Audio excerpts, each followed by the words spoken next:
Good afternoon.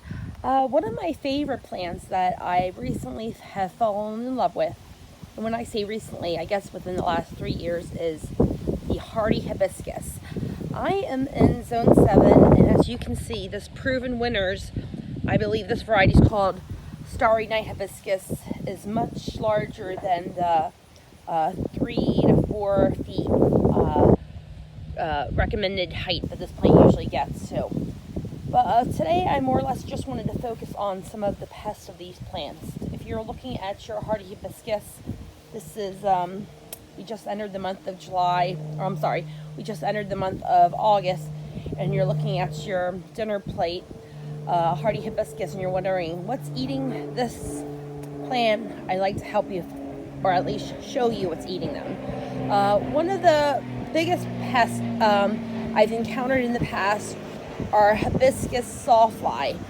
They'll leave, as they eat, they leave these little hole patterns. Looking at the leaf, you really can't even see the pests. It's not until you turn the leaf over and you can find them. And they look like green caterpillars, but they're actually not caterpillars. They're actually the larva of a wasp. Let me see if I can turn over a few more. And usually if I find them or my son finds them, we'll just throw them in our little pond. The goldfish seem to love them. Not doing too well right now with finding one, but usually if I do find one, and if you're squeamish about touching them, I just take the leaf, I fold it over, and I squish them.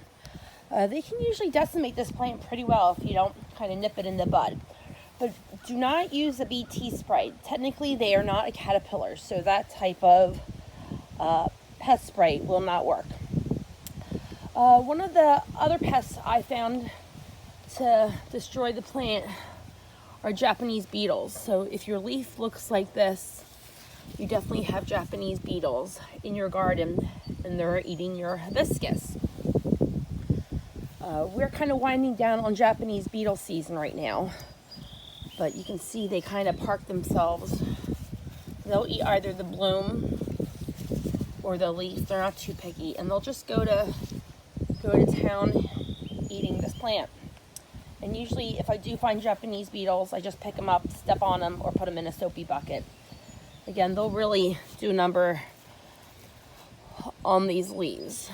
But come August, they kind of start to disappear, and you won't see them again until next season. The last pest that can also do damage are thripes.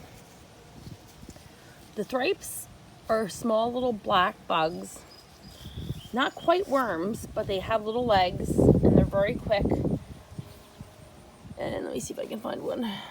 Usually if I pick a blossom, I can find 1 or 2 hiding. But those guys will actually eat the flower, so I don't even really bother for them. I know they're a pest. I know they don't do too much damage on the plant. But if you want to bring in one of these cut flowers, I recommend checking for thripes, because you don't want to introduce thripes inside to your indoor plants. But anyway, like again, I can't recommend this plant enough. It really is absolutely gorgeous. This plant here is only, it's 3 years old. And the blooms only last a day, and that's fine. You can pluck them off. That way, when they start to rot, you're getting rid of diseases. Oh, here's another pest. If you're in Pennsylvania, New York, Maryland, lantern flies. We have a nymph right there. Hopefully you can see it. They are sapsuckers. Oh, and he just jumped off. But the nymphs are usually black, white, and red. And although they can do damage when they're adults, not so much when they're in their nymph stage. But anyway, I hope this video helps you diagnose any issues you might be having with your hardy hibiscus.